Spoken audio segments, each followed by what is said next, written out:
The Kraft Foods Company presents Willard Waterman as the Great Gildersleeve.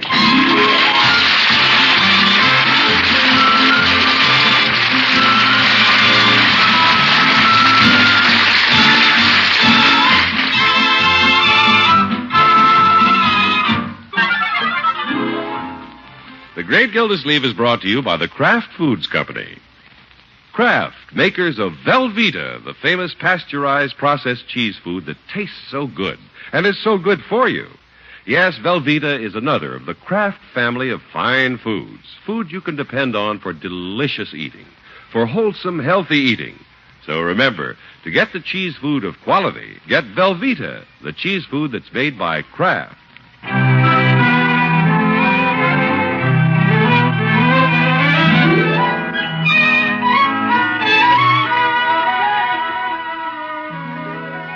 Besides the appearance of the first robin, there are other harbingers of spring this morning. Buds are beginning to pop out on the trees. Housewives are beginning to pop out of houses to shake dust mops. Even the great Gildersleeve pops out to get the morning paper instead of sending Leroy. Oh, what a beautiful morning.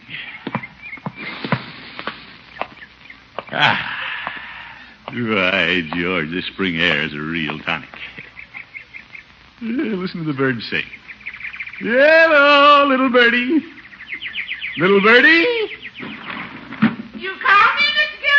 Gildersleeve? No, Birdie, I was just talking to a real birdie. Okay, let's call Birdie. Well, let's see what the weatherman says in the paper. Fair and warmer. Rising temperature. Yes, indeed, spring is here. There's Mrs. Thomas carrying her rugs out. Guess she's doing her spring house cleaning. Good morning, Mrs. Thomas. Oop, she ducked back in the house. Guess she didn't want me to see her wearing a dust cap. Yeah, women are certainly vain. Say, I think I'll dress up this morning. Might as well wear my lightweight suit. Yeah, it must be here in the hall closet.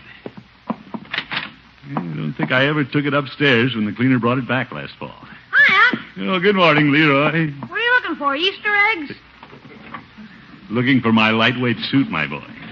Gonna be a warm day. What's this? It's a card table. What's it doing in the clothes closet? Maybe somebody's been playing cards in the closet. Yes, yes.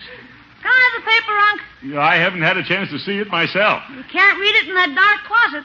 Oh, all right. Take it. Thanks. Now, where is my suit? Hat boxes, floor lamp, broken umbrella. Everything in the clothes closet except clothes.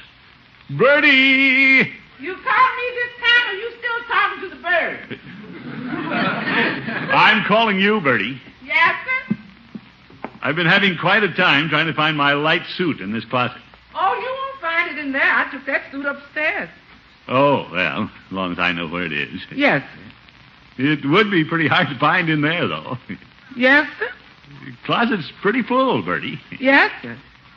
Perhaps a few of these things could go to the attic. Oh, the attic's full.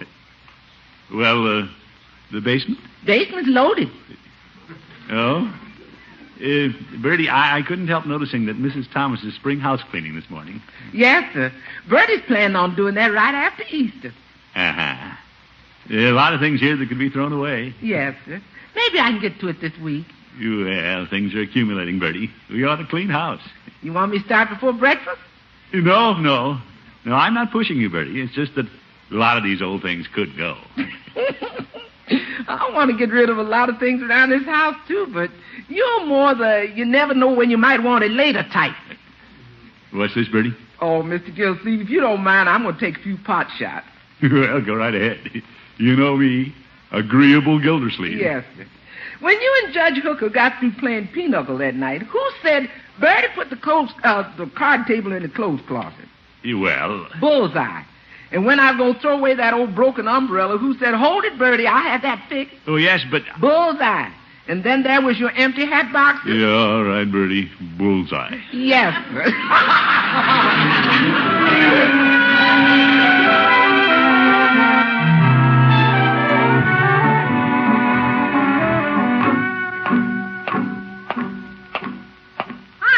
Hello, Leroy. Did you have a good day at the school? Don't mention school. I'm doing my homework. Out here on the porch? Bertie's house cleaning. I'm not going in there and get run over. Well, good for Bertie. Let's go in and take a look. Gonna sing all night, gonna sing all day. Even Miss Gildersleeve. Hello, Bertie. Seem to be in high spirits after such a big day's work. Oh, yes, sir. When you accomplish a lot, you feel good, and Bertie's accomplished a lot. Well, everything looks spick and span. Yes, sir. Take a look in that closet.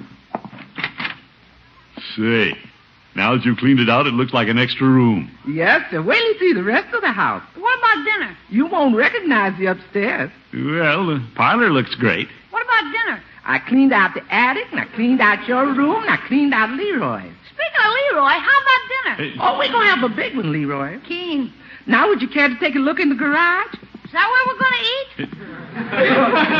No, Leroy. That's where I put all the stuff we're throwing away. Oh, there's a lot of it? Oh, yes, sir, Mr. Gildersleeve. We got an accumulation of years. I just piled it all together for the city rubbish collector. Oh, fine, Bertie, fine. We don't realize how many things we keep that we don't need until we start cleaning house. No, sir.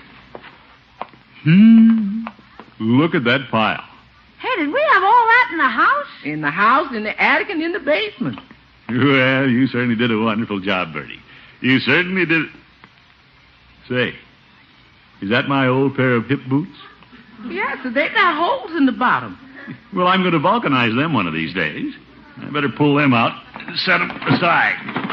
Yes, sir. Hey, Unc, when you moved the pile, didn't I see that old cuckoo clock Mr. Munson gave me? Is that thing still around? Leroy, that's the most cuckoo-less clock I ever saw. It won't even cuckoo. Yeah, that's right, Leroy. Just leave it where it is. Oh, heck no, I want to hang up in my room. I like birds around. Now, Leroy, Bertie's worked hard all day clearing out. And I think... Say, isn't that Aunt Hattie's dress form? Yes, sir, but a trunk fell on it. There ain't nobody got a figure like that. No, but it still reminds me of Aunt Hattie. Yeah, I'd better set it aside in case she comes for a visit. Yes, sir. Hello, everybody. Oh, hello, Miss Marjorie. Hi, Marge. Hello, my dear. What's going on out here? Bertie cleaned house today. I ain't so sure. Bertie was told to clean the house, but I ain't so sure it's going to stay that way. Well, now, Bertie, there are a few things we want to say. Oh, Wonky, throw those old relics away after Bertie spent all day... Bertie, Yes, ma'am? aren't those my old ice skates? Yes, ma'am. They've been hanging in the attic. Well, I have to keep these. Would you mind putting them back in the attic, Bertie? We don't have room over at our house. Yes, ma'am. I mean, no, ma'am. Say, I don't want this fancy vest to go. They're coming back. Hey, here's some track to my old electric train. Leroy, you don't want that. Besides, your uncle told Isn't me... it exciting? Here's that Cupid doll lamp Bronco one throwing baseballs. Oh, we have to keep it. Okay, I'll put it back in the basement, but your uncle told me Well, that... what do you know? My old pipe rack. Of course, I haven't smoked a pipe for years, but who knows? Bertie never smoked, but she's beginning to smoke now. What's this, Bertie? I said Bertie's beginning to smoke.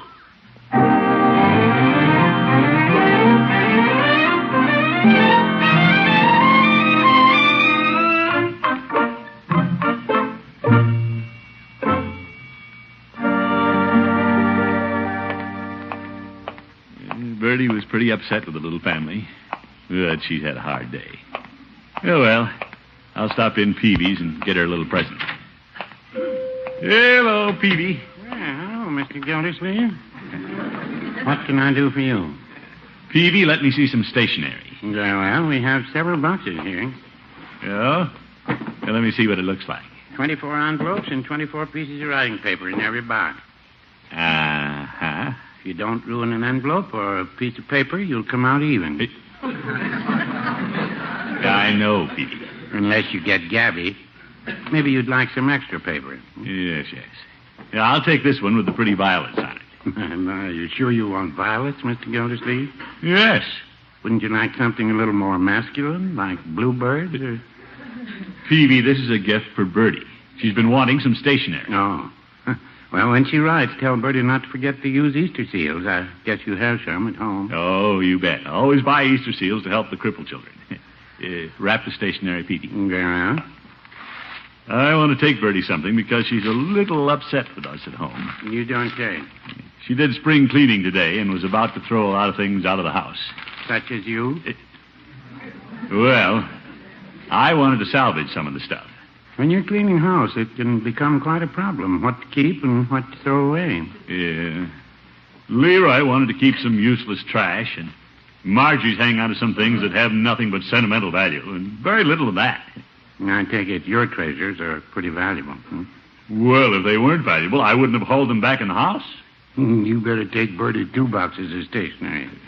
Oh, here comes one of your girlfriends, Miss Gildersleeve. Well, Grace. Oh, hello, Throckmorton. Good evening, Mr. Peavy. Hello, Miss Tuttle. What can I do for you? Mr. Peavy, we're having a rummage sale at school to raise money for playground equipment. I wonder if you'll put this card in your window announcing it. I'll be happy to. Rummage sale, huh? Yes, if you have anything around the house you'd like to donate, Throckmorton. Well, I was just telling Peavy about Bertie cleaning house today, and we might have a few things to contribute. Wonderful. How about you, Mr. Peavy? Well, I'll speak to Mrs. Peavy. She's the supply sergeant at our house. Thank you. Can you bring your contributions to the school gymnasium before Saturday? Very well. Oh, yes, indeed. You're both wonderful to help. Goodbye. Goodbye, Grace. Goodbye, Miss Tuttle. Right, George Peavy, this has worked out great. I'll take everything I want to get rid of to the rummage sale. I think I'll take Mrs. Peavy. What? She might want to buy something.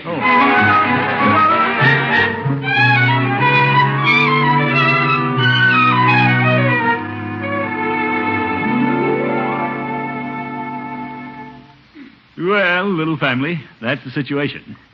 I knew everybody'd be glad to hear about the rummage sale. Well, Bertie sure is. Oh, I think it's a wonderful idea. Yeah, keen. Good. So, Leroy and Marjorie, bring back all the things you wanted to save, and I'll take them to the school. Yes, sir. Now we're rolling.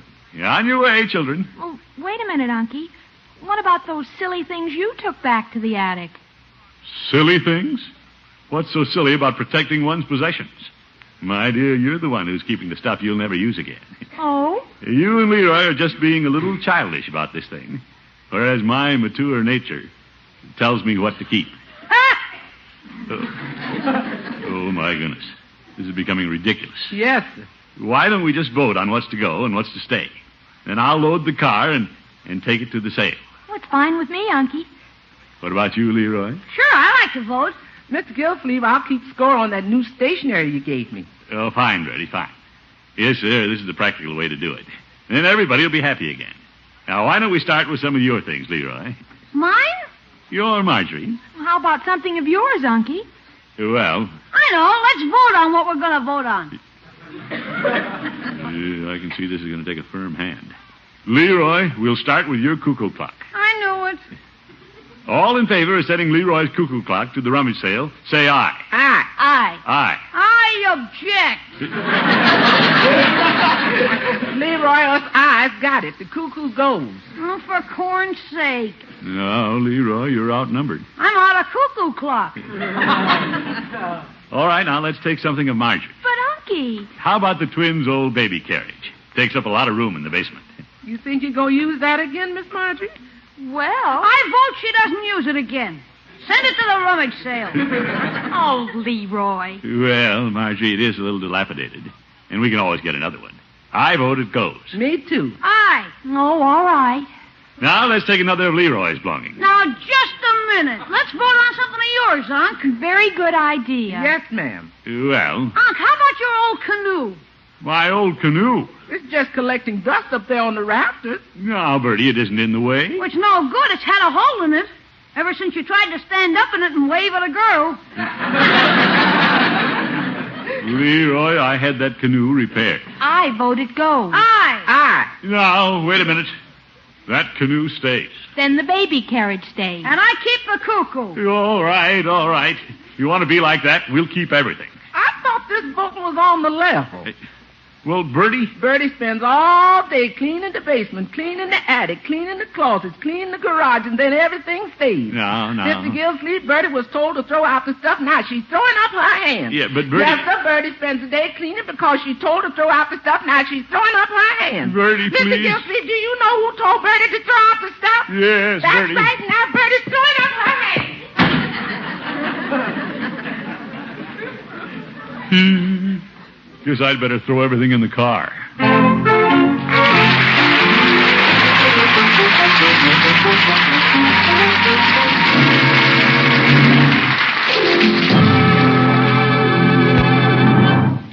The great Gildersleeve will be back in just a minute.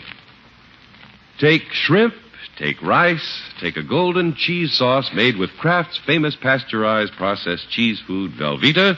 Put them all together, and you have one of the most delicious and different main dishes you could want. It's shrimp rice biloxi. And here's how you fix it. In the top of your double boiler, melt a half pound of Velveeta. You'll find that Velveeta melts quickly, perfectly. Now, stir in a quarter of a cup of milk.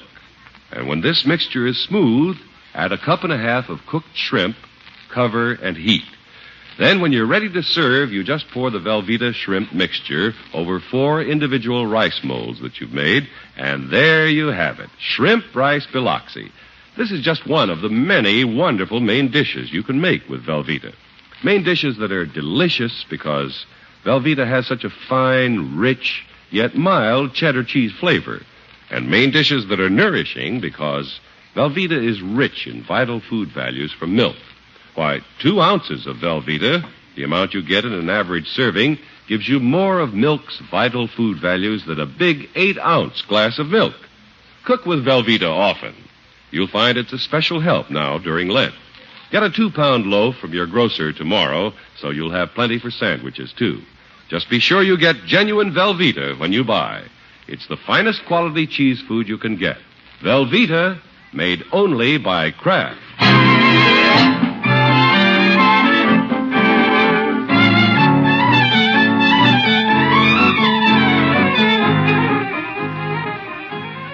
Well, there was a minor crisis at the great Gildersleeves when nobody wanted to part with their old belongings after Bertie had cleaned house. Then Bertie got upset. So the water commissioner decided the best way to smooth things over was to take everything to the rummage sale. Yeah, I think we can put the old canoe on top of the car, Leroy. Okay. Where'll I put the paddle, Unky? Just let it stick out of the window, Marjorie. I sure am glad to see all this stuff go. Oh, happy day. Well, Grace will be delighted, too, when she sees me drive up with all these things. Mr. Gildersleeve, are you sure you're not wasting your time taking all this to the rummage sale? What's this, Bertie? Some of it's okay for rummage, and some of it's just right for rubbish. I think Bertie's right, Unc. Leroy, what do you know about it? Nothing. I'm just trying to get out of the work of loading and unloading. Yeah, I thought so. Well, you never know what somebody will pick up at a rummage sale. I hope you're right. Bertie don't want it dumped back in her lap. You better shift some of the weight, Unky. The car's leaning to the right. Well, when I get in, it'll even up. The old car looks more like a wreck than ever with all this junk on it. Oh, Leroy. Come on, now, hop in. Okay. Well, we're off. Bye, Marge. Bye. Bye, Bertie. Goodbye and good riddance.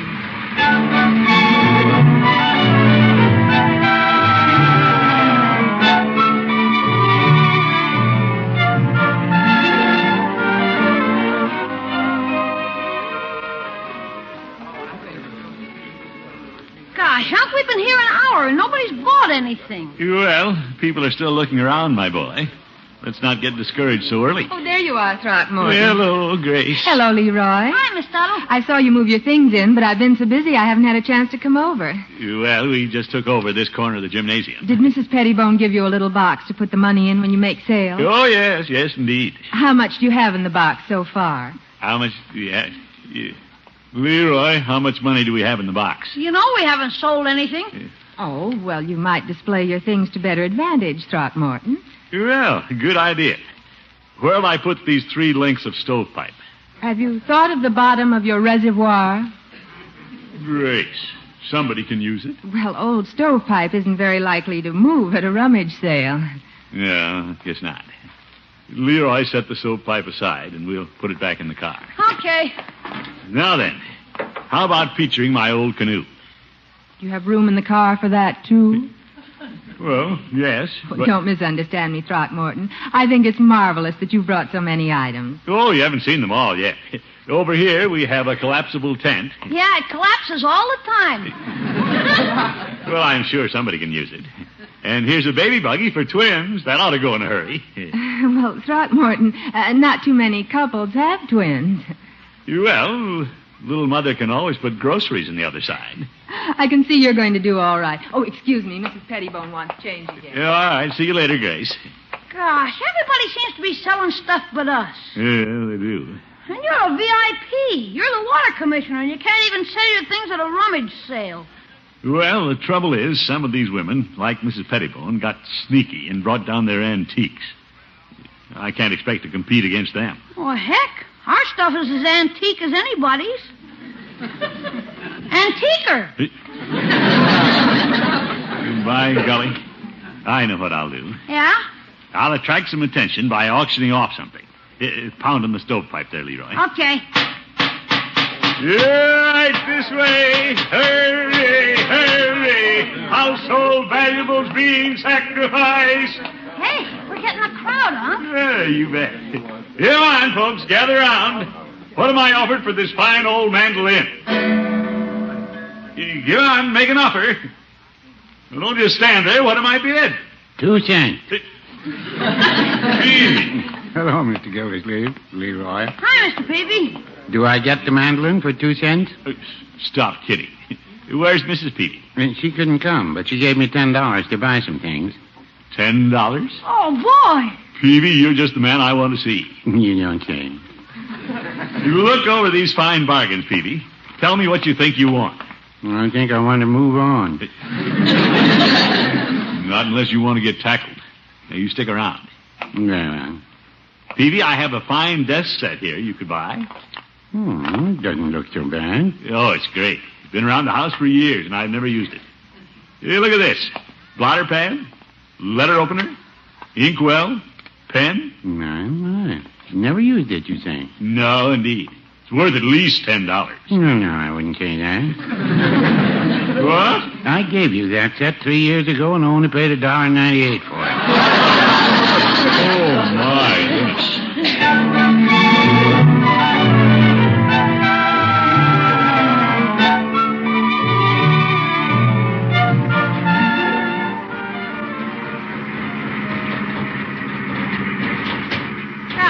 What's Bertie going to say when she sees us bring all this stuff back home? Well, Leroy, I wasn't going to stay at that rummage sale and have my possessions ignored.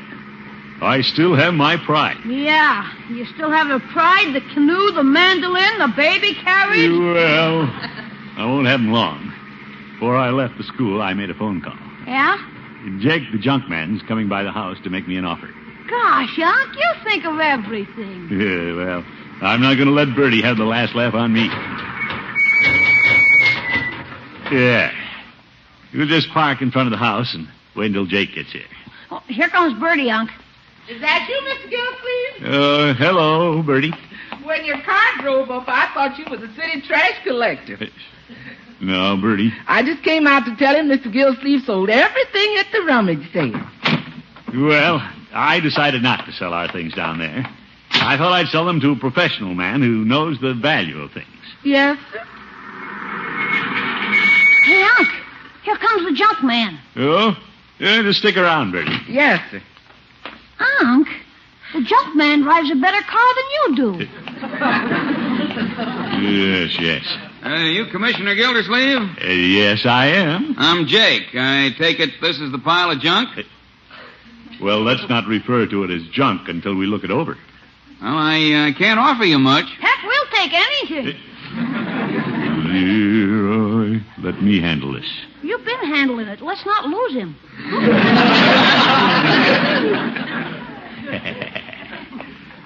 Look it over, Jake. That's what I'm doing. Yeah. Well. Unc, maybe he'll take it if we pay him. Young man. I don't want to be critical, Commissioner, but what's that sticking out the car window? Well, that's a canoe paddle. Amphibious, huh? What? Were you trying to row the car home? That's very good. Very good, Jake. Now, what's your best offer? Well, I guess I can go as high as $135. $135. $135? You see, Bertie, I told you these things were valuable. Yes, sir. Sold. Good. Now then, do we put the canoe and the stuff in your garage? You don't want all of it? I don't want any of it. The offer's for your car. Oh, this is one of my bad days.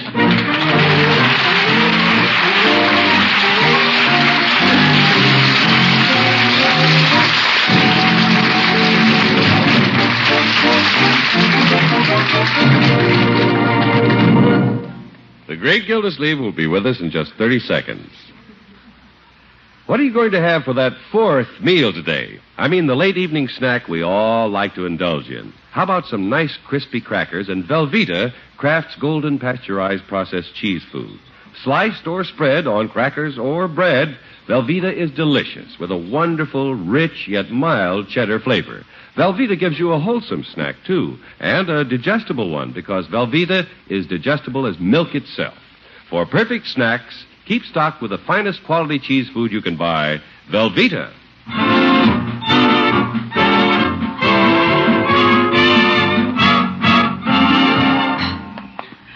Unc, you should have seen your face when Jake offered you $135 for your car. Leroy, I knew Jake wasn't serious. He's quite a kidder. He was just belittling it so he could make a better deal for our junk. Well, you got $22.50 out of it anyway. Yeah, you bet. Grace will be tickled to death when I give her this much for the playground fund. Yeah. Yeah, I'll just run in with it, and then you and I will celebrate and go to a movie. Unc, why don't I just go on to the movie alone? Leroy, your old uncle's going with you. Now, once you see Miss Tuttle, you won't want to leave. Yes, I will. She'll want to talk about the rummage sale, and I don't want to hear any more about rummage sales. Well, you'll change your mind. Moon's coming up. You can smell the apple blossoms. It's spring, Unc. That has nothing to do with it. I'd have to hear about that rummage sale. Okay. I'll wait out here. All right. I'll only be a minute.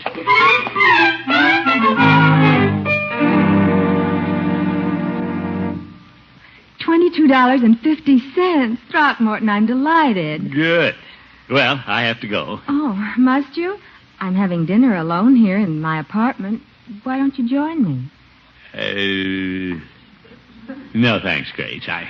Oh, it's such a balmy evening. We could sit out on the terrace where the apple tree is in bloom. Well... And there'll be a moon tonight. Well... Excuse me, Grace.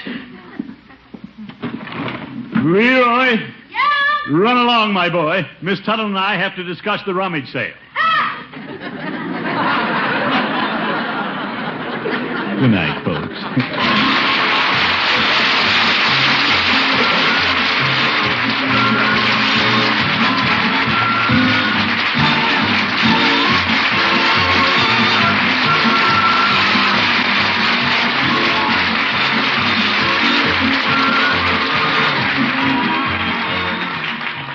The Great Gildersleeve is played by Willard Waterman. The show is written by John Elliott and Andy White and is partially transcribed. Included in the cast are Walter Tetley, Lillian Randolph, Mary Lee Robb, Mary Shipp, Herb Vigran, and Dick LeGrand. Musical compositions by Jack Meakin. This is John Heaston saying goodnight for the Kraft Foods Company, makers of the famous line of Kraft quality food products. Be sure to listen in next week and every week for the further adventures of the Great Gildersleeve.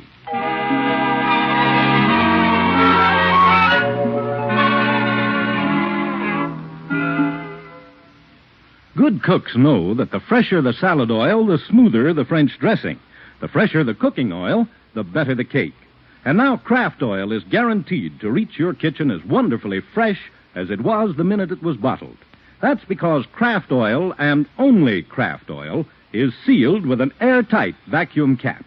Get Kraft oil tomorrow with confidence that it's the freshest oil you can buy.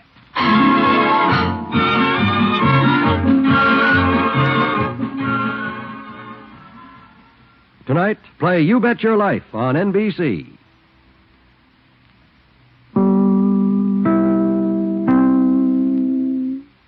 The Kraft Foods Company presents its traditional Easter program with Willard Waterman as the Great Gildersleeve.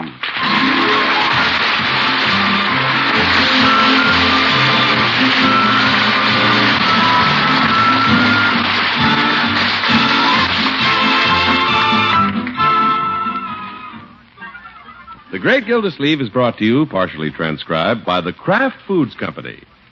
Kraft, makers of Velveeta, the famous pasteurized processed cheese food that tastes so good and is so good for you. Yes, Velveeta is another of the Kraft family of fine foods.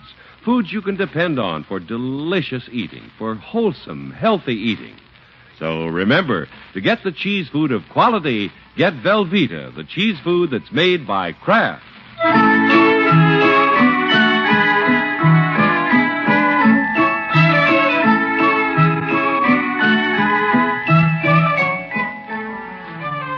Well, in the town of Summerfield, it's the day before Easter, and the great Gildersleeve's family is making elaborate preparations for the occasion.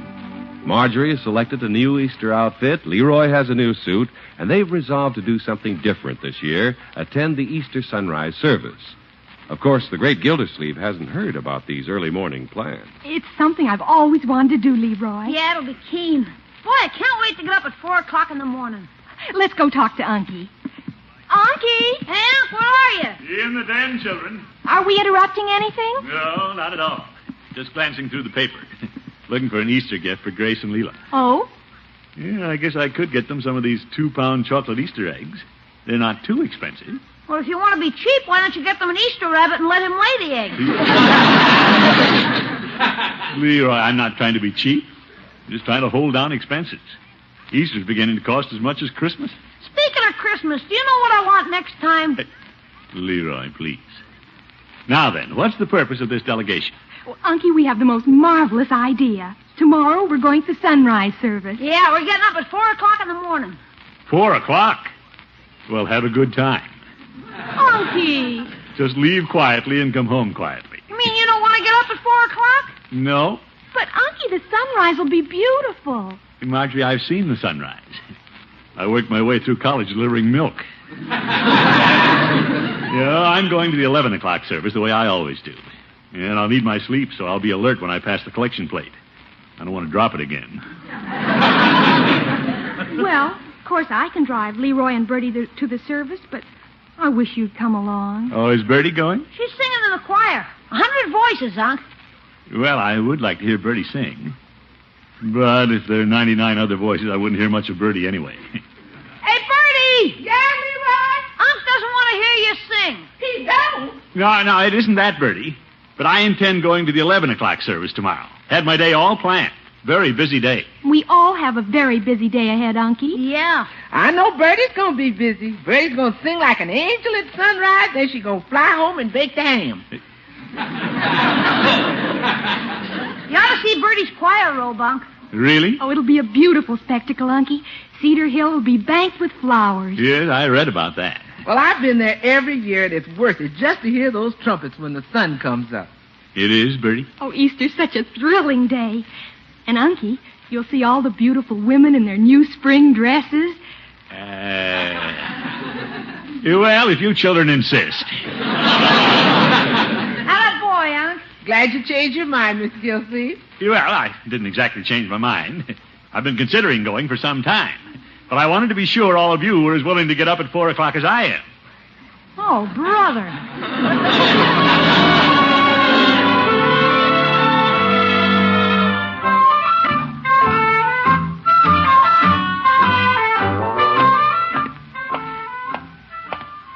You say, look at Petey's window.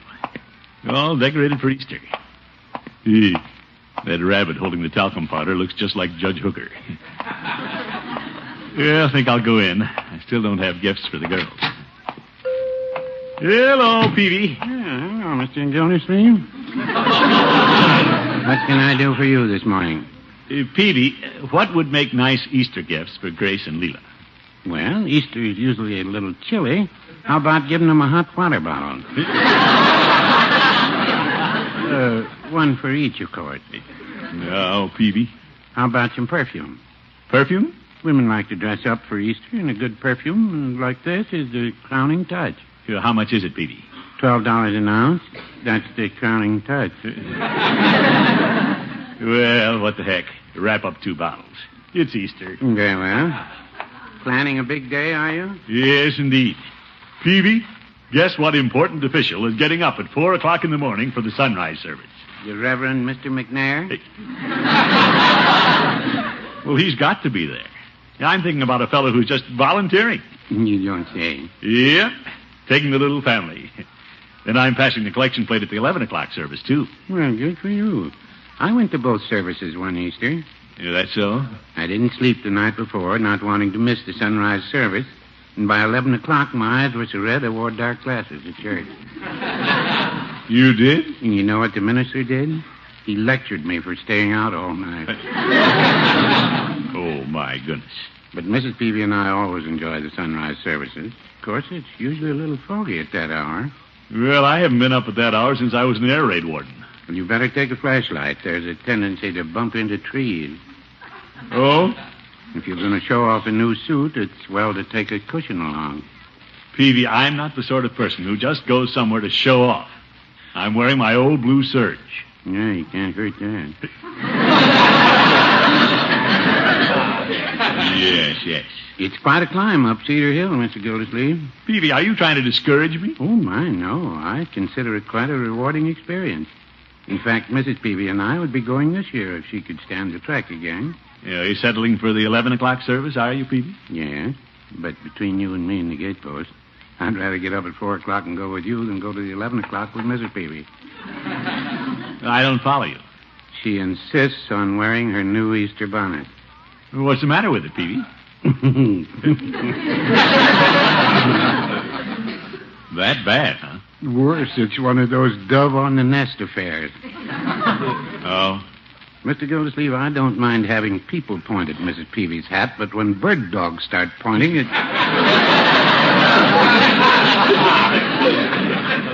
Peavy, it can't be that bad. No, I wouldn't say that.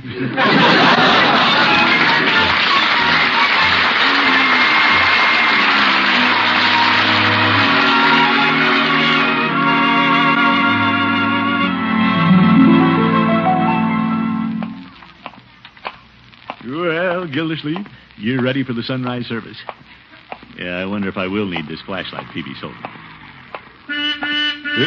Who's that? Oh, the judge.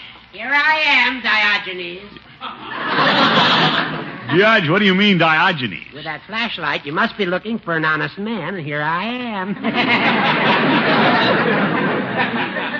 All right, Judge. Hop in, Gildy. I'll take you home. Oh, thanks, Horace. That's where I'm headed. Gildy, why are you carrying a flashlight in the middle of the day? Well, I'll need it in the morning. I'm getting up at 4 o'clock. You're going to the sunrise service? You bet. Then I'm going to the 11 o'clock service. Well, you must have a new suit you want to display. Judge, you're as bad as Petey. I'm not going to church just to show off my clothes. Besides, I don't have a new suit to show off. I see. Here comes the bump, Gildy. What bumped me in the back of the head? That's my canteen. Canteen? What is all this junk in the back of your car? Thermos bottles, blankets, folding chairs, and a buffalo robe. Judge, where are you going? On a safari? I'm taking Miss Matterhorn to the sunrise service. Will you need all this equipment? Well, you have to prepare for it. You're not just taking a flashlight, are you? Well, And besides what I have in the car, Miss Matterhorn is packing a lunch basket. A lunch basket? The road to Cedar Hill is narrow, Gildy, and with several hundred cars up there, it takes hours to get home. Miss Matterhorn and I enjoy the service, then spread our lunch and listen to the singing of birds and the clash of bumpers.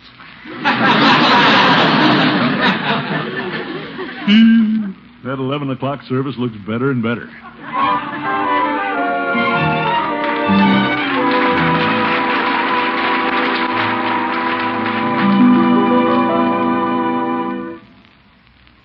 I thought it was all settled that you'd go. No, Marjorie, they can conduct the sunrise service without me. You, Leroy, and Bertie go and enjoy yourselves. Well, I don't know why you don't go. My dear, I might not get back in time to pass the plate at the regular service.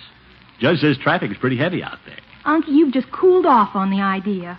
Well, I'll admit I'm not as keen about it as I was this morning. Why? Well, Peavy and the judge nettled me. They accused me of going just to show off my new Easter suit. But you don't have a new Easter suit. You just don't want to miss out on your sleep, that's all. That has nothing to do with it. I'm staying home as a matter of principle. All right, Unky, if that's your final decision. That's my final decision. All right, Bertie. Hello, Bertie. Good afternoon, Miss Tuttle. Come in. Thank you. Well, it's Grace. Hello, Throckmorton. Marjorie. Hello, Miss Tuttle. Grace, I was about to come over and pay you a visit. Really? I have a little Easter gift for you. Oh, that's very thoughtful of you, but why don't you give it to me early tomorrow morning? Early tomorrow morning? Leroy told me you're all going to the sunrise service. He did. Well, Would it be terrible of me if I invited myself to go along? Oh, why, Leroy, Bertie, and I'll be delighted to have you go with us. Grace, I had no idea you planned to go to the service. Oh, I wouldn't miss it. Marjorie, you should see my Easter suit. Oh, I want to. It's blue pastel file with piqué collar cuffs and gloves to match. Oh, it sounds darling. Yeah, it sounds great. What the heck is file? And that isn't all. I have matching linen shoes and hat with file trim. Oh, how wonderful. Oh, brother. Isn't Easter thrilling? What are you wearing, Marjorie? Well, I have the cutest linen dress with a full skirt and a fitted top, and it has eyelet trim. Very smart. Yeah, I can see this is no conversation for a man. Oh, Throckmorton, here we are talking about our new outfits and not letting you get a word in. Well, I know you're going to be so handsome in your new Easter suit. handsome? Well, thank you. I like to see men dress up. You know, people don't look just at the pretty girls. I hope you get a powder blue pinstripe. I just love them. Well, I must go. See you bright and early in the morning, Throckmorton. Yes, indeed, Grace. Bright and early. Bye-bye, Marjorie. Bye, Miss Tuttle. Unky, I thought you decided not to go to the service. You going after all, Mr. Gildersleeve? And why shouldn't I go? Miss Tuttle talk him into it, Miss Marjorie? She had nothing to do with it. No. I thought you weren't going because of what the judge and Mr. Peavy thought. Why should I worry about what the judge and Peavy think? I'll put on my new suit and go. You don't have a new suit. Well, I'll get one. A powder blue pinstripe? Well, I had that in mind anyway before Grace mentioned it. Yes.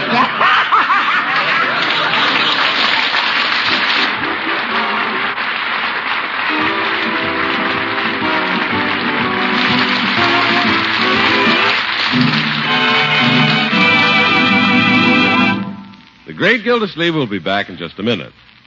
How do you like your eggs? Scrambled, baked, poached, in an omelet?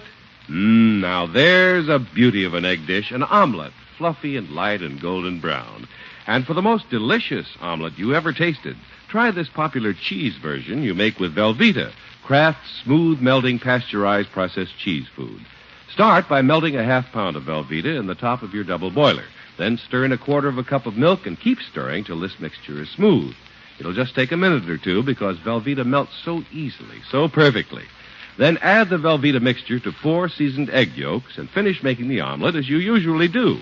When it's ready to serve, spread it with your favorite jelly. And, Mom, is it a wonderful main dish. It's extra good tasting because with every bite you'll enjoy Velveeta's fine, rich, yet mild cheddar cheese flavor. And even more important, Velveeta makes this omelet especially nourishing. 2 ounces of Velveeta, just 2 ounces. The amount you get in a single serving of this Velveeta omelet give you more of milk's vital food values than a big 8-ounce glass of milk. And you know how important those food values are to your family's good health. Cook with Velveeta often. Let this fine cheese food give you more delicious, more nourishing meals. Get a 2-pound loaf of Velveeta tomorrow. Just be sure you get genuine Velveeta. It's the finest quality cheese food you can buy, and it's made only by Kraft.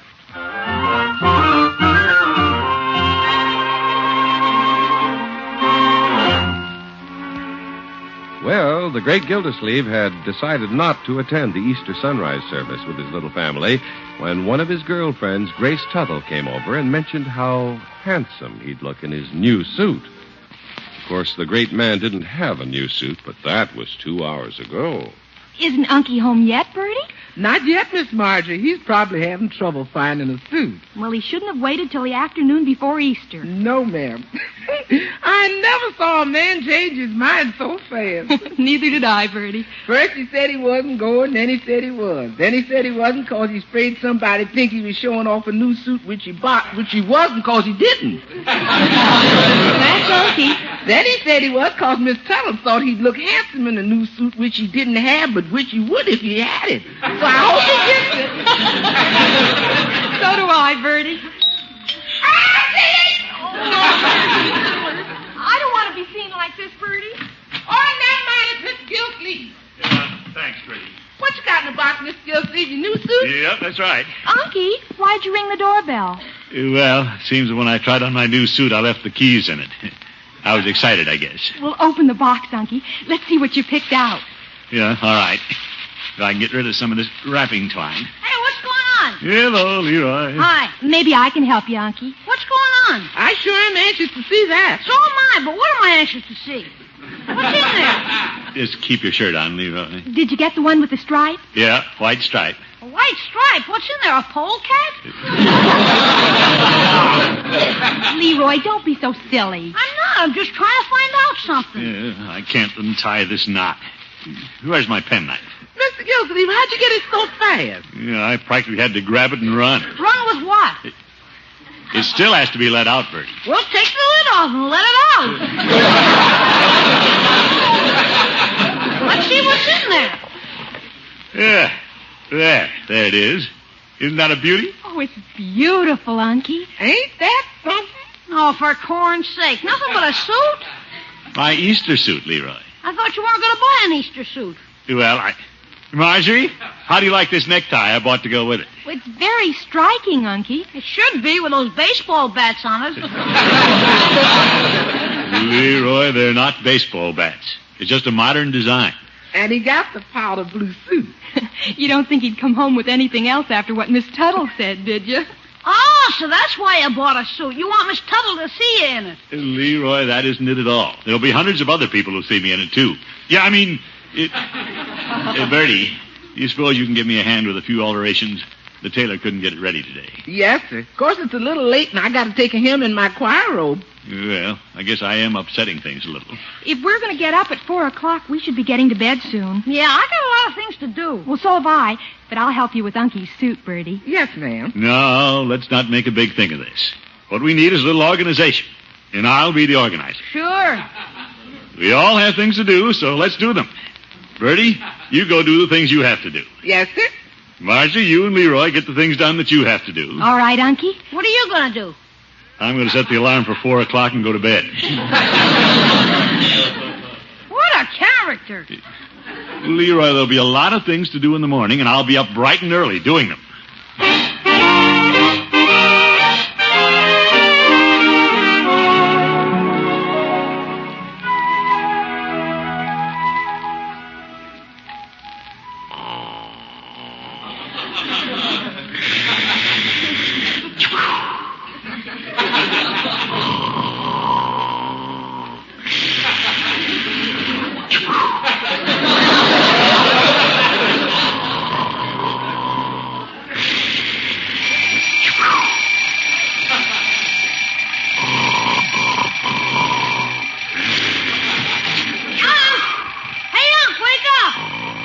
What?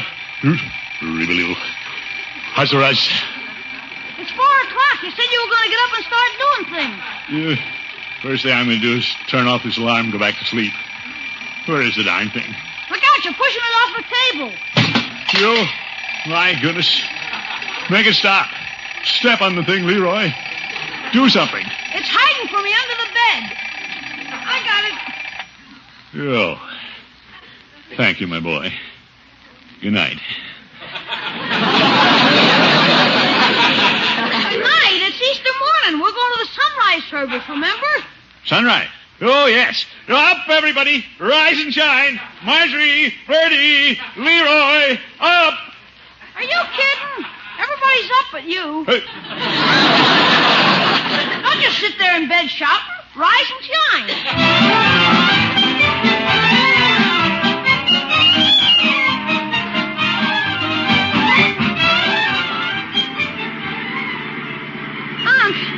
How much further is it?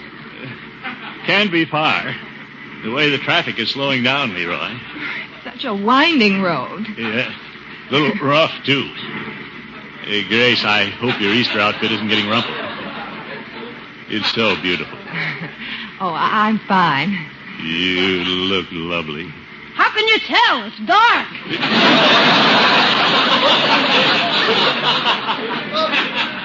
Now, Leroy. Marjorie, how are you and Bertie doing? All right, Unky. I just hope Bertie isn't going to be late to join the choir. Oh, don't worry about Bertie. Oh, we'll make it. We'd be there now if Hunk hadn't spent 10 minutes tying his tie. Well, Leroy, I had to get it right. This is Easter, you know. Are you stopping, Unky? This is as far as we can go, Marjorie. Cars are all parked ahead of us. Well, let's get out and start hiking. Unky, aren't we awfully far away? No, my dear, I'll get you there. Just follow me. I know a shortcut. We got plenty of time. There's no sign of no sunrise yet. I can't see a thing in this fog. Hey, Unc, where's your flashlight? Flashlight? Well, last night I put it right where I could lay my hands on it this morning. And you don't know where you put it. Yes, I do. It's right on the dresser at home. Come on, everybody. Follow me.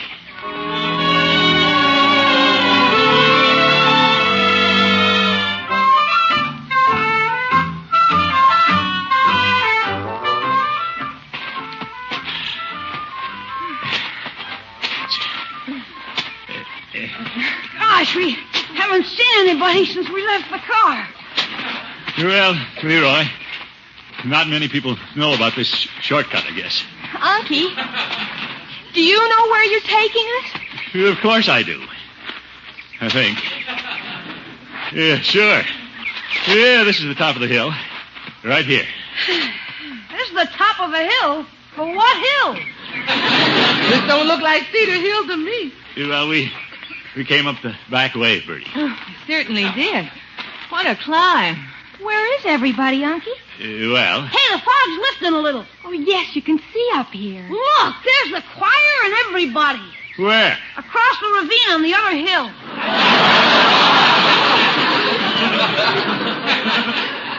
Half a mile away. Oh, fine. Uncle Mort, you and your shortcuts. I'm afraid Bertie will never make it in time to sing with the choir. Well, I'm sorry, Bertie. I'm very sorry. Oh, they'll get along without Bertie. We'll just have to watch things from here. Hey, there's a lot of moving around. What are they getting ready to do? They're going to have a pageant, Leroy, telling the story of Easter. Yeah?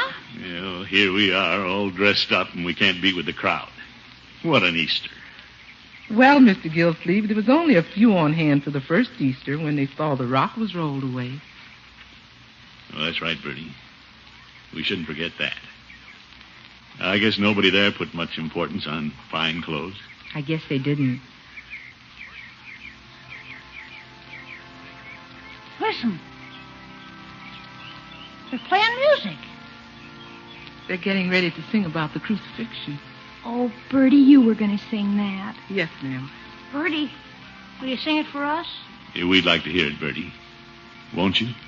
I'd like to. Were you there when they crucified my Lord? Were you there when they crucified my Lord?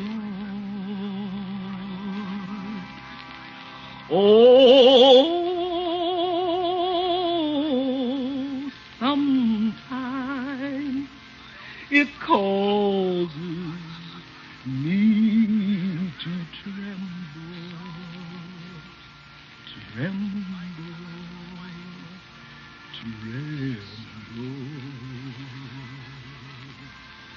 Were you there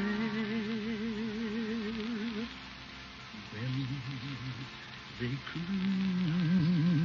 crucified my Lord? Were you there when they laid him in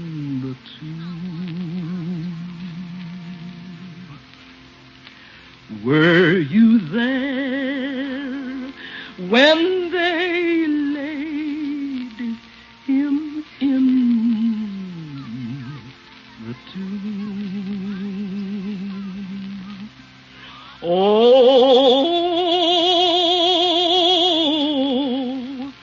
sometimes it causes me to tremble,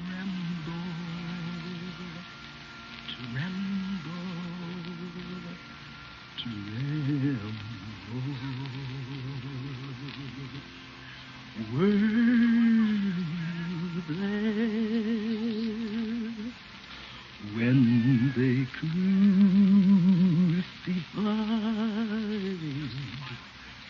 my Lord?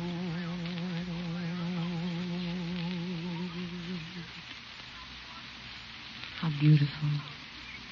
Yes. We got lost. We found the true spirit of Easter.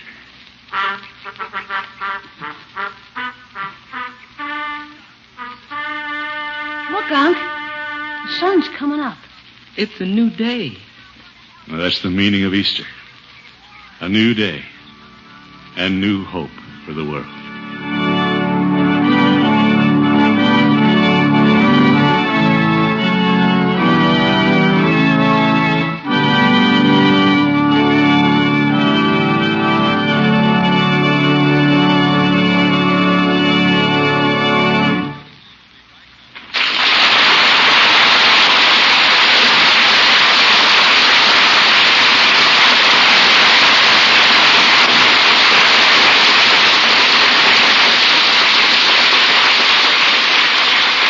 The great Gildersleeve will be with us in just 30 seconds. How nourishing can a sandwich be?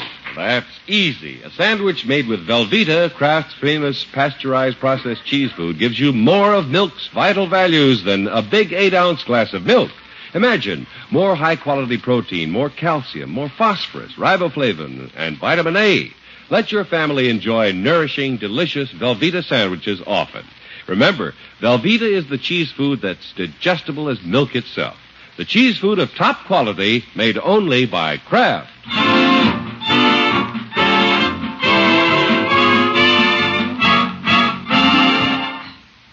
This is Gildersleeve again.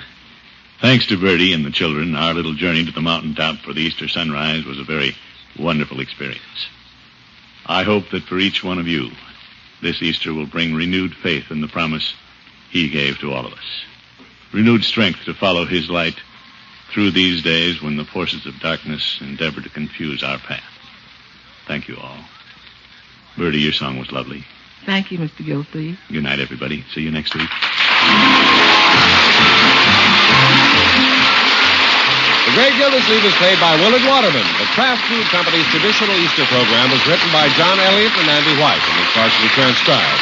Included in the cast are Walter Tetley, Mary Lee Robb, Lillian Randolph, Joe Enos, Mary Shipp, Earl Ross, and Dick LeGrand.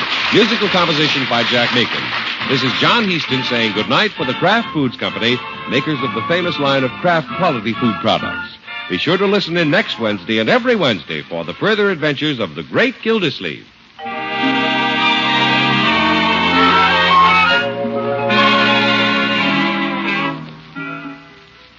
What goes into a perfect sandwich? Maybe it's roast beef or savory baked ham. Whatever your favorite, the perfect meat sandwich needs the perfect mustard. Kraft prepared mustard. For when you add a little mustard, you add a lot of tang. You can take your choice of 2 kinds of Kraft mustard. Mild Kraft mustard is smooth and delicately spiced. Or if you like your mustard with extra pep, try Kraft mustard with snappy horseradish added. Keep them both on hand and keep everyone in the family happy. Next time, get Kraft prepared mustard.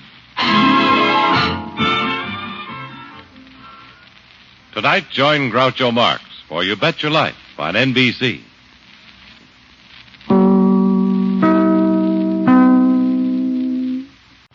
The Kraft Foods Company presents Willard Waterman as the Great Gildersleeve.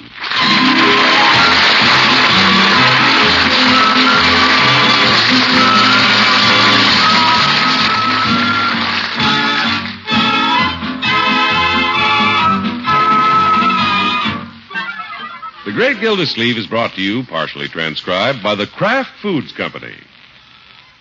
Kraft, makers of Velveeta, the famous pasteurized processed cheese food that tastes so good and is so good for you. Yes, Velveeta is another of the Kraft family of fine foods. Foods you can depend on for delicious eating, for wholesome, healthy eating. So remember, to get the cheese food of quality, get Velveeta, the cheese food that's made by Kraft.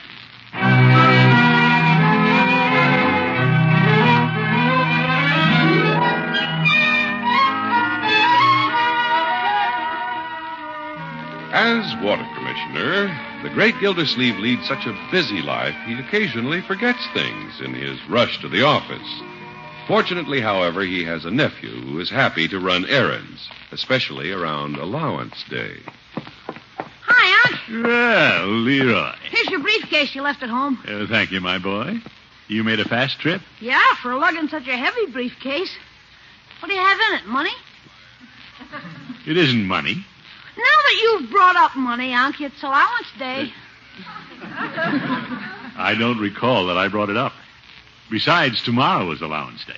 Okay, it's allowance eve. Wouldn't you like to pay me now and get it off your mind? Yeah, all right, Leroy. Here you are. Gosh, thanks. Hey, Unc, I thought I saw the mayor's son when I passed his office. Yes, I understand Freddie's home from private school. Did he get expelled? The mayor might hear you. Well, if he got expelled, the mayor's going to hear about it sooner or later. No, he didn't get expelled. It seems Freddie develops a little eye trouble every year before examinations. He always was a slicker. What a nothing. I mean, zero. No, Leroy, you don't know him well. Good for me. You watch it, young man. Now, I know Freddie's about as obnoxious as the mayor. Hello, Mr. Mayor. Good morning, Gildersleeve. Well, hello, Leroy. Hi, Your Honor. Leroy just brought me my briefcase, Mr. Mayor. That's a good boy. Yeah, well, I better be going. Goodbye, Unc. Goodbye, my boy. By the way, Leroy, Yeah? you know my son Freddie is back in town? Yeah. Leroy and I were just talking about Freddie. Fine boy. Leroy? Yeah, sure. I gotta be going. Goodbye, Leroy. Bye. Quite a nephew you have there, Gildersleeve. Thank you. Sort of the Huck Finn type, regular boy. That's Leroy. Now take my son Freddie. Wonderful boy, Gildersleeve. Oh, yes. Chip off the old block. Well, no, not exactly. For some reason, Freddie doesn't have many pals. He doesn't seem to care for any of the sports. He's more the young ladies' man. You know what I mean, Gildersleeve. Oh, yes. I'd like Freddie to get to know Leroy better. I think it would do him good. Well, Leroy'd be delighted to know Freddie better sometime. Gildersleeve, I'm going to let you arrange that. Me? Well, I've found that it isn't easy to choose a boy's friends. Well, you don't mean to imply that your nephew won't like my son? Oh, no, indeed, Your Honor. It's just that Freddie may not like Leroy. He'll like Leroy. How do you know? I'll tell him to like Leroy. Well, that's very nice of you, Mr. Mayor. No, not at all. I'll send Freddie around to see you. Good day, Gildersleeve. I guess I better tell Leroy to get ready for Freddie.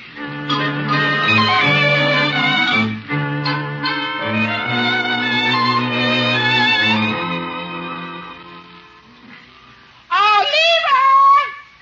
Yeah, Marie? Babs, I'm here. Right down. Don't keep your little girlfriend waiting. Oh, Bertie, you embarrass me. Now, Miss Babs, that's what you are, Leroy's girlfriend. Hi, Babs.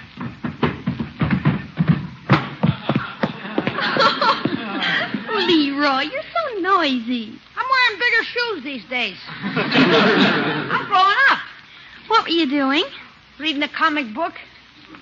Oh, that's so moldy. I've been reading Gone with the Wind. Reading it. I didn't know you could lift it. Leroy, don't make fun of anything that has anything to do with that dreamy wreck butler. Oh, brother, now you're swooning over a Civil War character. Is he dreaming? I was going to take you to the matinee at the Strand Saturday, but I don't know if you're going to flip over this Rhett Butler. Oh, you just have to take me to the movie. You really want to go with me? There's positively nothing I'd rather do than go to that matinee with you, Leroy. Yeah? Gosh. I'm just drooling to see that darling Farley Granger. Oh, for corn's sake. Competition's getting pretty rough. Well, hello, everybody. Hi, Unc. Hello, Mr. Gildersleeve. Well, nice to see you, Babs. Are you home, Mr. Gildersleeve? Yes, Bertie, I'm home. Okay, just wanted to know if you was home. Leroy, Freddie came in the office after you left. I left just in time, huh? It seems Freddie is anxious to pal around with you. He wants to be friends. Tell him not to hold his breath. No, my boy. We can't just ignore Freddie Terwilliger. I can. Freddie Terwilliger? The mayor's son? Yeah, the square pill. Leroy. Oh, I've seen him. I think he's dreamy. That does it. Don't you just love his crew haircut, Mr. Gildersleeve? I think it's just out of this world. I didn't notice his hair. What do you say, Leroy? So he's a flathead. Do I have to pal around with him? Well, I took a small liberty and promised that you boys would get together tomorrow afternoon. Tomorrow afternoon? Oh, sorry, Unc, but I have a previous engagement. Oh? I'm taking Babs to the matinee. Naturally, I can't break a date. Boy Scout, you know, Unc. Well, I used to be a scout, too. And I promised Freddie you'd do something with him. Mr. Gildersleeve, I'd hate to miss that matinee. You see, Unc? Too bad. I've been looking forward to Leroy taking me. I can't disappoint a girl, Unc. So let's take Freddie with us.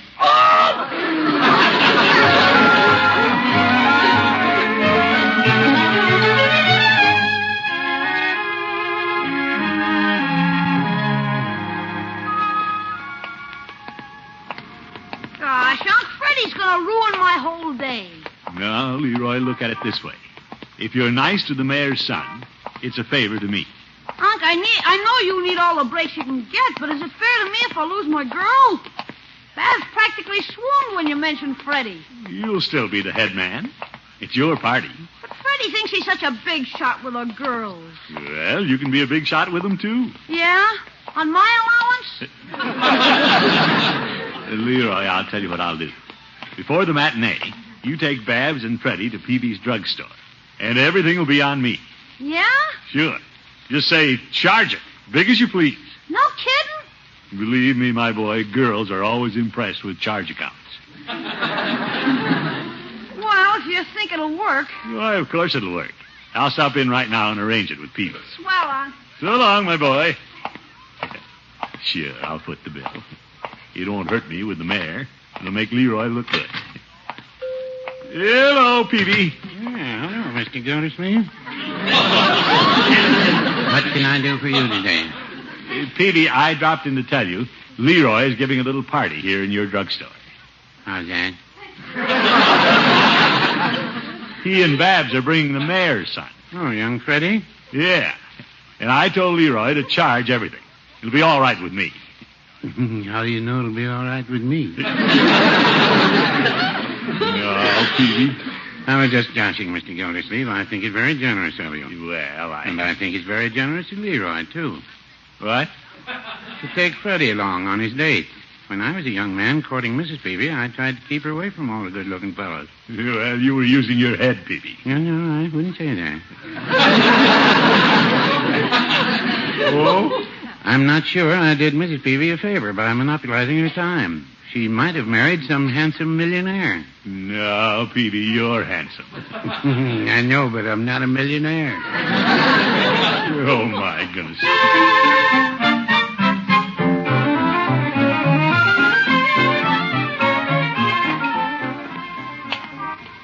What's time did Freddie say he'd meet us, Leroy? It isn't what time he said. I told him to meet us here in front of Peavy's at 2 o'clock. Let's go in and order. Do you think we should? Sure. Then we can have something else when he comes. I can charge all I want. Well, a chocolate nut sundae might settle my nerves. I'm so excited. About Freddie? He's a real zero. Wait till you meet him. Hello, Mr. Peavy. Well, good afternoon, Leroy. Babs. Hello, Mr. Peavy. Mr. Peavy, I guess you have a reservation for me. Yes, I think we can take care of you. Do you want your reservation at the soda fountain or in a booth? We'll take a booth. Very well. Why don't we sit at the fountain so we can see Freddie when he comes in? Here he comes now. Hello, Mr. Peavy. Hello, Freddie. Does my hair look all right, Leroy? Relax. Leroy, I haven't seen you for some time. No, you haven't. Say, what have we here? Babs, this is Freddie. Freddie, this is Babs. Hello, Babs. Hello, Freddie. Well, let's sit down. Are we eating here? Sure, I'm buying, and this is my party. How about a menu, Mr. Peavy? Well, the soda menu is printed on the mirror right over the fountain. Is that all you've got? Well, if I had a bigger menu, I'd have to get a bigger mirror. Go ahead, Babs. What do you want? I'll take the chocolate nut sundae. Very well. Chocolate nut sundae. Babs, have you ever tried a moron's ecstasy? Not in here, she had.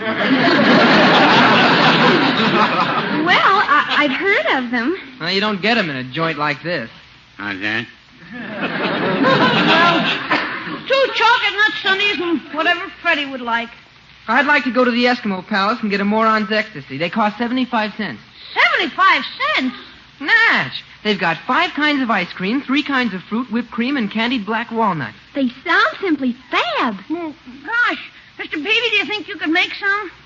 I could, except I might revoke my pharmaceutical license.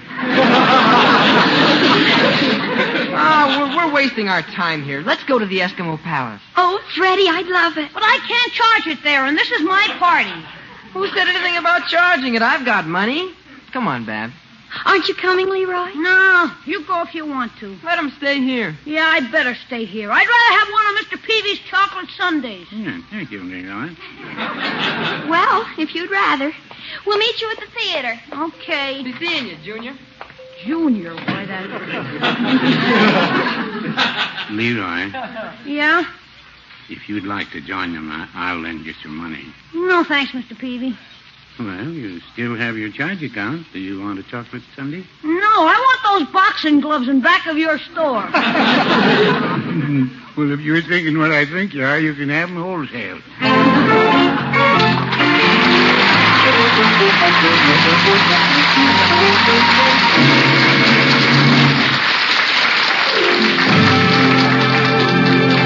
Great Gildersleeve will be back in just a moment.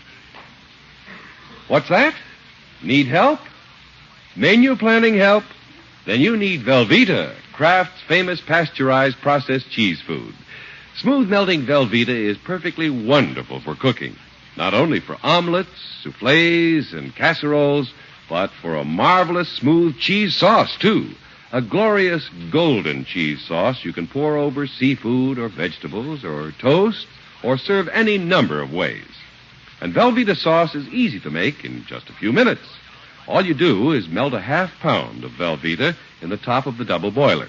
You'll notice it melts quickly, smoothly, without any lumps. Then stir in a quarter cup of milk, a little at a time, season, and there it is. Taste it.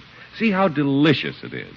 Full of the fine, rich, yet mild cheddar cheese flavor that's made Velveeta so popular. You'll be glad to know that Velveeta makes this sauce truly nourishing, too. Why, 2 ounces of Velveeta, the amount you get in an average serving, gives you more of milk's vital food values than a big 8-ounce glass of milk. Remember that, Mom, and make Velveeta your handy helper for serving all kinds of healthy, good-eating hot main dishes. Get a 2-pound loaf of Velveeta tomorrow. Just be sure you see the name Velveeta on the package, because Velveeta is the finest quality cheese food you can buy. Velveeta, made only by Kraft.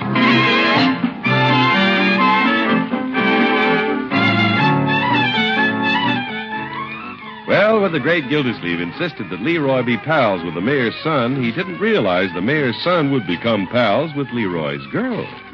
But Leroy can be pushed only so far, then he begins to push back. How do you like these boxing gloves, Bertie? Leroy, what you gonna do with them? You won't say anything to Unc? Cross my heart. Well, Freddie Terwilliger's been asking for it, and he's gonna get it. You gonna punch the mayor's son? Right on his stuck-up nose. Boy, do you know what you're doing? Your uncle works for the mayor. So what? If you hit the mayor's son in the nose, you're the same as slugging the breadwinner below the belt. Yeah, but Freddie's got it coming. You should have seen him take Babs right out of Mr. Peavy's and leave me flat. He did? He can't do that to me, and neither can Babs. I'm going to give her a chance to drop Freddie, and if she doesn't, I'm going to clean his clock. What's he going to be doing? I'll be ready for him. All I need is somebody to spar with. How about putting on the gloves with me, Bertie? Me? Yeah, come on, put up your dukes. Boy, a lady don't put on boxing gloves. A lady uses a rolling pin. Now, I'm going to sharpen up my old 1-2 and take them on. Leroy! Uh-oh, here comes Unc. You hide the gloves while I go out and talk to him. Okay, I'll put them in the bread box. Oh, Leroy! Coming, Unc. My boy. Yeah? Peavy told me about what happened at the drugstore. Oh, that. Yeah, I'm sorry Freddie just walked off with Babs. That's okay. That was very rude of the mayor's son, I must say. That's okay.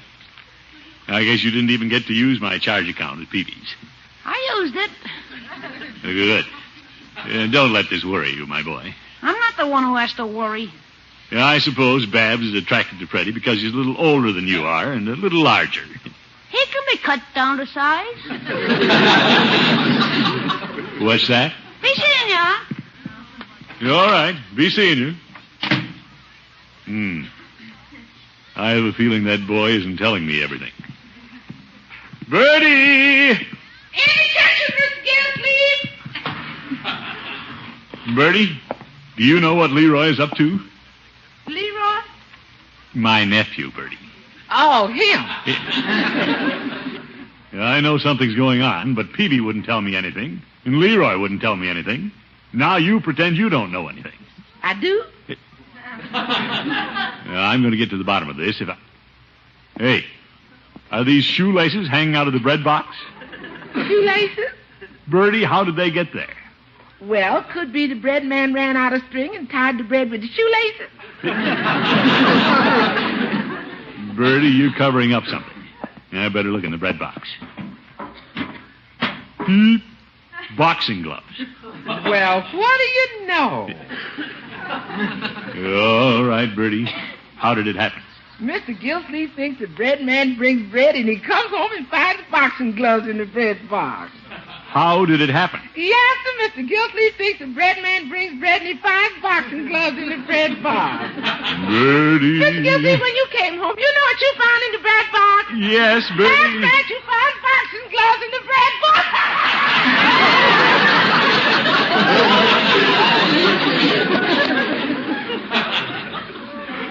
Well, I'm not going to get anything out of Bertie. Where did that Leroy go? Well, this is it. I'll just tell Babs it's Freddie or me. She can choose between us right now. If it's me and Freddie starts coming around, I'll sock him. If it isn't me, I'll really sock him. Why, Leroy. Yeah. How nice to see you. Yeah? Come in. Okay. Sit down, Leroy. Well, I didn't come over to sit down. Well, what did you come over for? Well, I've been thinking. And then wondering, too. Yes, Leroy? I'm not going to beat around the bush.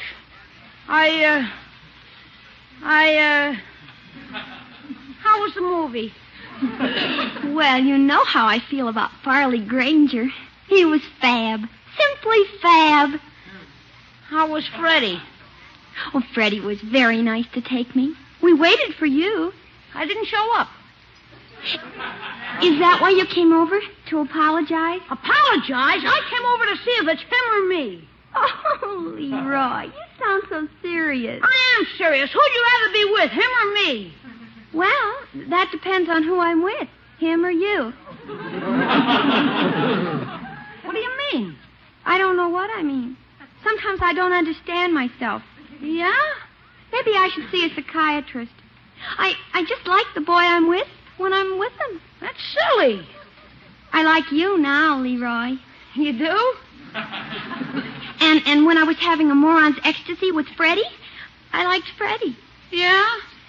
And in the movie, when Freddie went out to get some popcorn and left me alone with Farley Granger saying, "Darling, you're mine alone," that was simply the end. Gosh. And then Freddie came back with the popcorn, and somehow I forgot all about Farley. What did you like then? The popcorn? Oh, Leroy. Well, I guess I better go. Oh, I don't want you to go, Leroy. I think this minute I like you better than anybody. You do? Oh, excuse me while I answer the phone. Sure. I'm in. Now I won't have to punch Freddie in the nose. Hello? Oh, hello, Freddie. No, I'm not doing a thing. How about that? Next Saturday? Oh, I'd just love to go to the matinee with you. Gosh, I was going to ask her. Go steady with you? Oh, Freddie. That does it. I gotta punch him in the nose.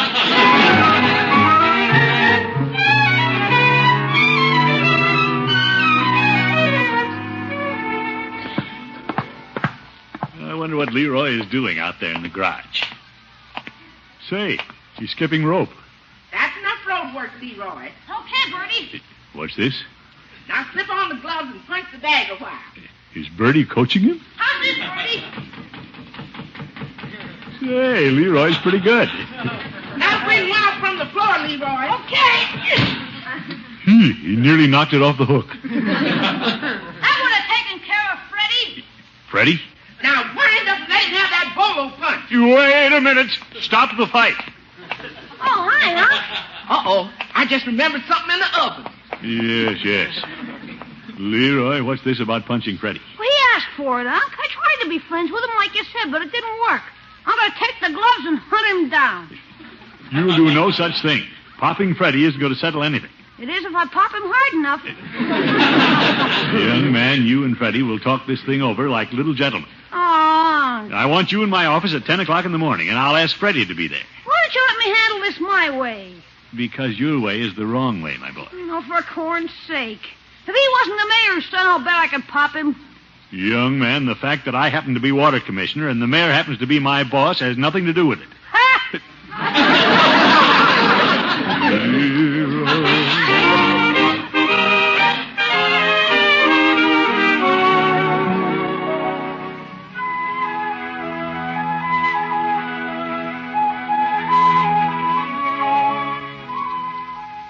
Nearly 10 o'clock, Unc. Where is the little stuffed shirt?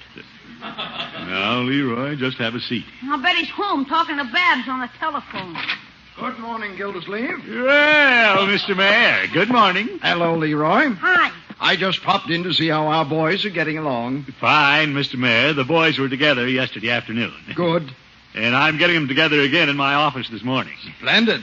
In fact, it's hard to keep them apart. Well, I feel this association with Leroy will do Freddie a lot of good, Gildersleeve, and I'm leaving everything in your hands. Well, thank you for your confidence, Mr. Mayor. Good day, Gildersleeve. Goodbye, Leroy. Goodbye, Mr. Mayor. Come on.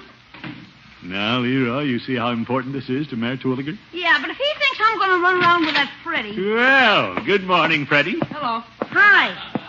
Sit down, Freddie. What's this meeting about? Let's get it over. I've got a date. Hey, that Babs is a cute dish, Leroy. Let's get on with the meeting. Well, let's sit down, everybody. I'll take your big chair, Commissioner. I'll sit in my chair, Freddie. You sit over there with Leroy. I don't want to sit with Leroy. Okay, sit on the floor. Now, see here, boys. There's no reason why you shouldn't get along. And I suspect both of you are at fault. I've already talked to Leroy, Freddie, and now I have a couple of things to say to you. You're kidding. Yesterday, you offended Mr. Peavy in his drugstore, and you took advantage of Leroy's hospitality. Commissioner, are you telling the boss's son what to do? You're living dangerously. Now, Freddie, let's be courteous. Oh, I know what this is all about. What? I took Leroy's girlfriend, so the little shrimp comes crying to you. Crying? Sure. You got sore at me, so you're trying to get even through your big fat uncle. You can't say that about my uncle. Put up your dukes. Leroy! Hurry up, I gotta do it. Now, don't touch me, Leroy Forrester. Stop running and put up your dukes. Leroy! My father's right down the hall. Now stop it. Freddie didn't make it. There they go down the hall. I wonder if Leroy realizes what this could mean. Uh-oh. Here comes the mayor. Gildersleeve. Yes, Mr. Mayor. Do you know your nephew struck my son? I'm sorry, Your Honor. Freddie will have a black eye. Well, I didn't see it happen, but... Oh, you should have seen it. Leroy led with the left and crossed with the right. Beautiful. Oh? This is just what Freddie needed. A regular boy like Leroy to cut him down to size. Well... Gildersleeve, how do you raise a fine boy like Leroy? Well, mostly I do a lot of worrying.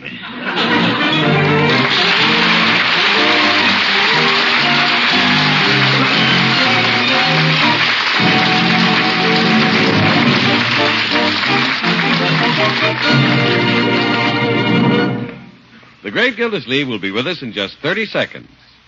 If sandwiches are pretty popular at your house, make sure you're supplied with the best sandwich filler you can buy. Keep stocked with Velveeta, Kraft's golden pasteurized processed cheese food. Velveeta gives you sandwiches that are delicious with a fine, rich, yet mild cheddar flavor. Velveeta gives you sandwiches that are nourishing. And Velveeta is digestible as milk itself. For wonderful sandwiches and snacks, get the cheese food of finest quality, Velveeta, made by Kraft.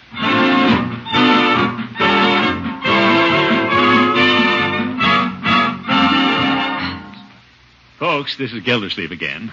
Along about this time every year, a lot of families get ready for June graduation exercises. As the young graduates look to the future, we parents with younger children should also look to the future. Next fall, about 1 million new students will register in our elementary schools. There'll be a need for more and better facilities, and for more teachers for the younger grades. By taking an interest in our schools, all of us can help make sure that the community we live in provides the best possible educational opportunities for all our children. Let's remember, better schools build a stronger America. Good night, folks.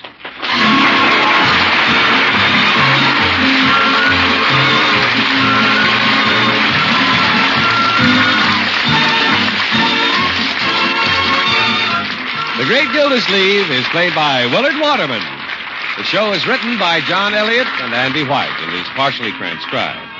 Included in the cast are Walter Tetley, Lillian Randolph, Stanley Farrar, Barbara Whiting, Tommy Bernard, and Dick LeGrand. Musical compositions by Jack Meakin. This is John Heaston saying goodnight for the Kraft Foods Company, makers of the famous line of Kraft quality food products. Be sure to listen in next week and every week for the further adventures of the Great Gildersleeve.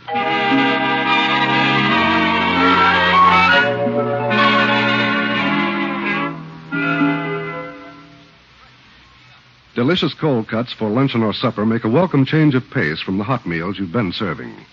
Easy to fix, too. But here's a tip. Be sure there's delicious Kraft prepared mustard on the table. Because when you add a little mustard, you add a lot of tang. There are two kinds of Kraft mustard. Mild Kraft mustard, so smooth and delicately spiced, and Kraft mustard with snappy horseradish added to give it extra zip.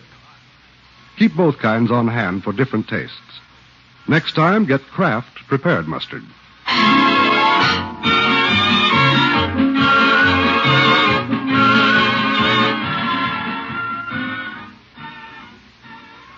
Tonight, play You Bet Your Life on NBC.